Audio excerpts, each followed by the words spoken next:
ni message yerekeye u Rwanda nk'igihugu cyacu n'abanyarwanda, kandi noneho yerekeye abatuye isi bumva ururimi. Arangije aravuga ngo reka mbabwire, twese tumutega amatwi.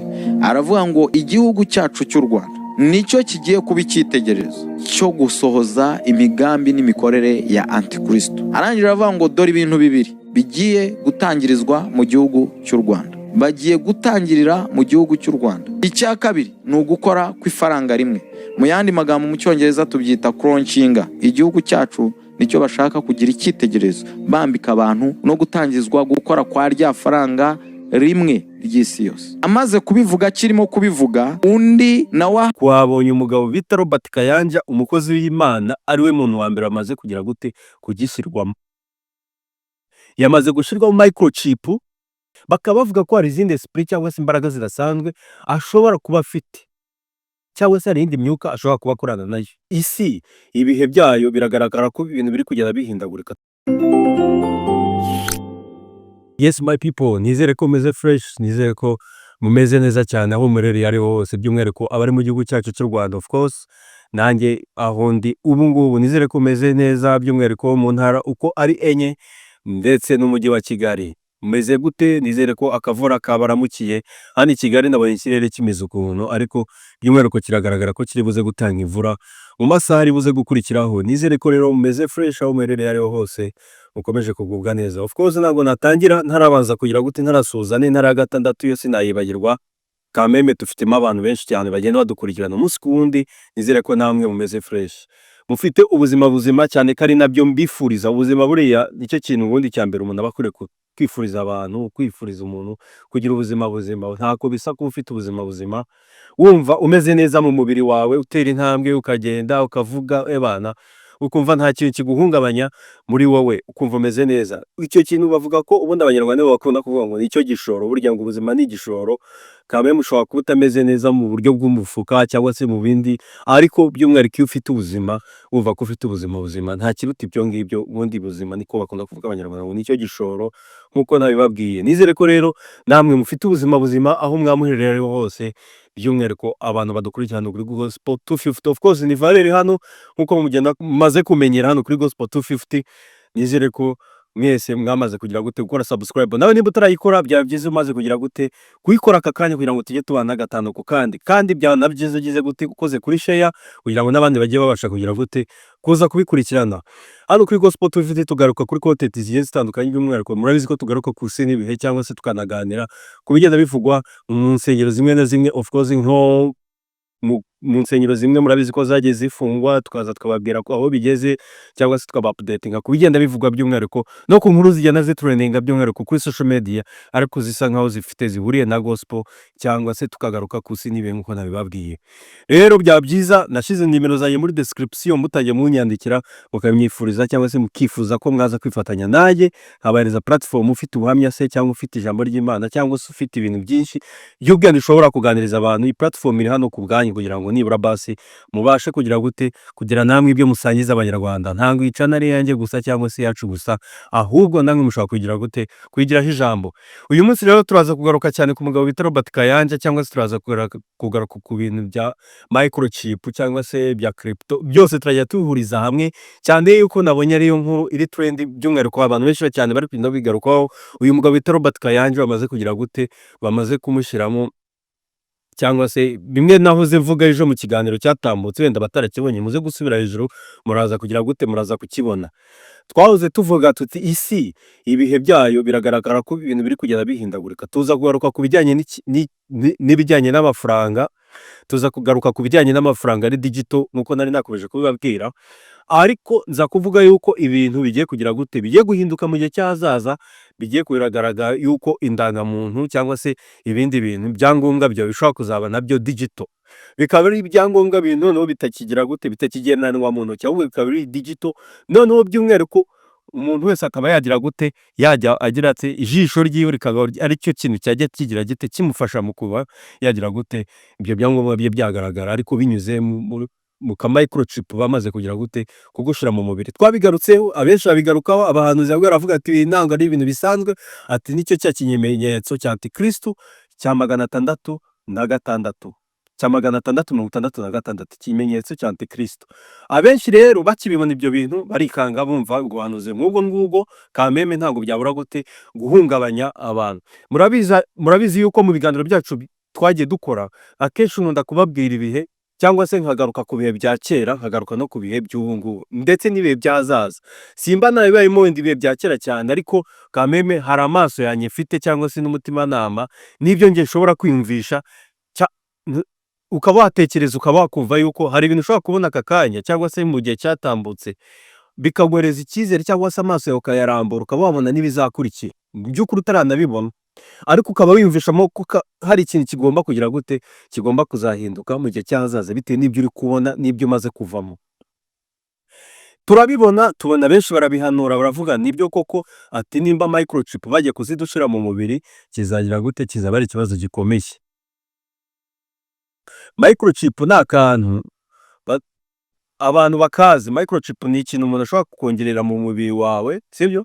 Noneho kikaba cyakuza mu mubiri ariko kikaba kimeze nk'aho amadata yawe cyangwa se ibijyanye nawe ubwawe bwite bakagigushiramo ku buryo aricyo kintu cyajya kigira gite kibitse ibintu byawe bimeze nk'amabanga yawe.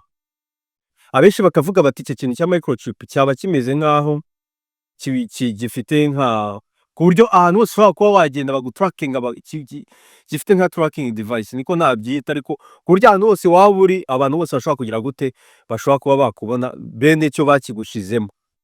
Niyo mpamvu abantu benshi cyane batacyumva kimwe n'abandi benshi, niyo mpamvu bavuga ngo iki ni ikimenyetso cya antikristo 666. Ibyo bintu byose impamvu byongeye kuzuka cyangwa se kongera kuvugwaho, twabonye umugabo bita Robert Kayanja, umukozi w'Imana, ari we muntu wa mbere wamaze kugira gute kugishyirwamo. Yamaze gushirwamo microchip, ashyirwamo, ubwo ni ukuvuga ngo yashyizwemo done cyangwa se yashyizwemo ibigendanye nawe, ibijyanye n'irangamimerere cyangwa se narababwiye ejo digital indangamuntu ID digital ni ukuvuga ngo ni nk'irangamuntu cyangwa se iki, ariko noneho iri digital itagifatika, ahubwo ari ibintu noneho bagira bate bahuza bakagira gushiramo muri iyo microchip bamaze kugushiramo, ikaba iri mu mubiri wawe. Ushobora kuba uri gukora iki kiganiro, burya bakunda kubivuga kenshi abantu, iyo uri kuvuga ikiganiro nk'uku kwanye ndi kukivuga kameme mba ndi kuvugira imbaga nyamwinshi, abantu benshi cyane baba bari buze kukireba. Ushobora kuba uri bukirebe ariko ukaba ufite amakuru ahagije kuri icyo kintu ndi kuvuga. Byaba byiza rero nawe ugize gute hari comment cyangwa se ibintu ushobora kugira gute kongeraho, nibura basi ukaza kugira gute kutubwira kuri ibi bintu bikomeje kuvugwa byamaze kugaragara i Buganda, deja i Buganda byamaze kubayo kubera ko pastor ntihaturuka umwete Robert Kayanja. Robert Kayanja ni umugabo mu minsi ishize, reka maze mugarukeho gato, ni umugabo mu minsi ishize wigeze kuza inanga mu gihugu cy'u Rwanda atumiwe n'itorero rya Women Foundation. Iryo torero rya Women Foundation ni itorero riyobowe n'umushumba cyangwa se umuyobozi mukuru w'iryo torero na Apostle Mignone, Apostle Kabira Mignone niwe wari waramutumiye. Muri cya gihe rero yaramaze iminsi ahanga, mwagiye mubona ibiganiro byinshi cyane bimukorwaho, abantu benshi bakamwibazaho ku bigendanye cyangwa se abamuzi i Buganda, bakaba bavuga ko hari izindi esprit cyangwa se imbaraga zidasanzwe ashobora kuba afite cyangwa se hari indi myuka ashobora kuba akorana nayo.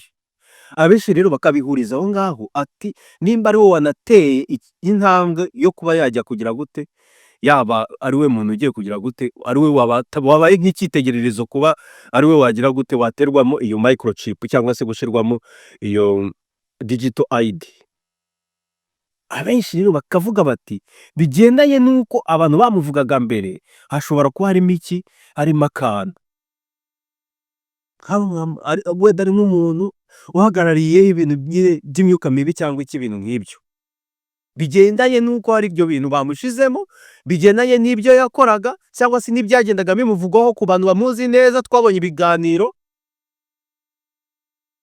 bakavuga ko ari umuntu ufite izindi esprit zishobora kugira gute zidasanzwe. Urabizi ko ari umugabo ukora ibitangaza, ni umugabo uhanura ku rwego rwo hejuru, ni umugabo ugira gute ukurambaraho ikiganza urwaye ugize ute abantu ugahaguruka, turabizi twese. abantu bose bakabifata muri ako kantu ko kumva yuko nyine nimba yakoze icyo kintu akaba ari we muntu wabaje guherwaho washyirwamo iyo microchip, iki bavuga ko ari ikimenyetso cya 666 cya Antikristo. Ni ukuvuga yuko afite aho ahuriye n'iki n'ibi byose nyine byo kuvuga yuko ari umuntu ukora n'iki na Antikristo. Noneho aza kuwe kubigarukaho nyirizina, aza gukangurira iki? Aza gukangurira abaganda. Kameme nawe ni umuganda, akangurira bene wabo kuba bagira gute batera ikirenge mu cye. Duze gutegereza cyangwa se turacyategereje ngo turebe ibiruze gukurikira, cyane yuko abenshi bashaka kuvuga ko hari umuhanuzi umwe wabivuze, murabibona mu punchline cyangwa se mwanabibonye.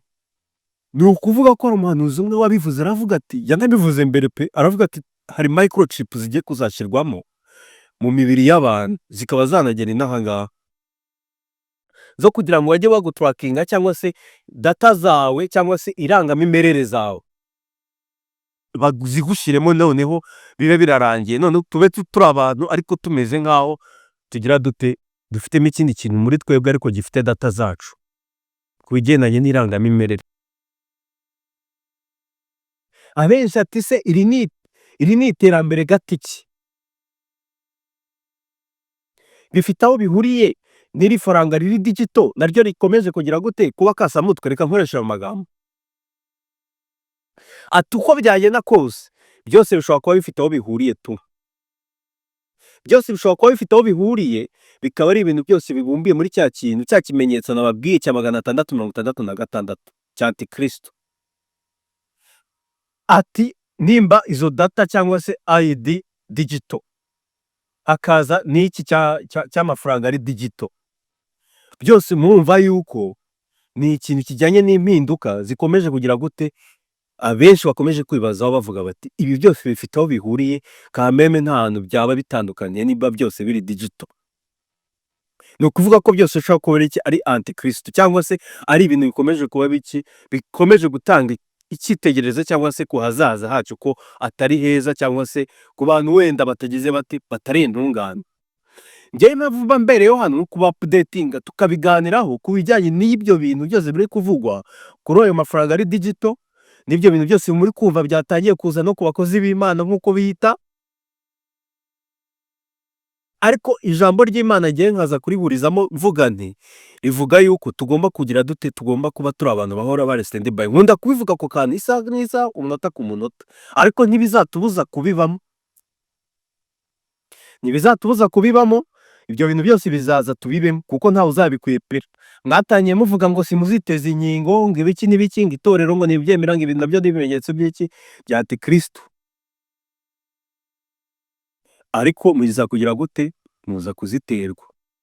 Ariko kugira ngo mugire gute murengere ubuzima bwanyu, na leta ubwayo iba yabigiyemo kugira ngo ibashakire ibintu bishobora kugira gute kubagwa neza, cyangwa se kubashiraho izo nkingo, ibyorezo ntimugire gute ntimubyandura.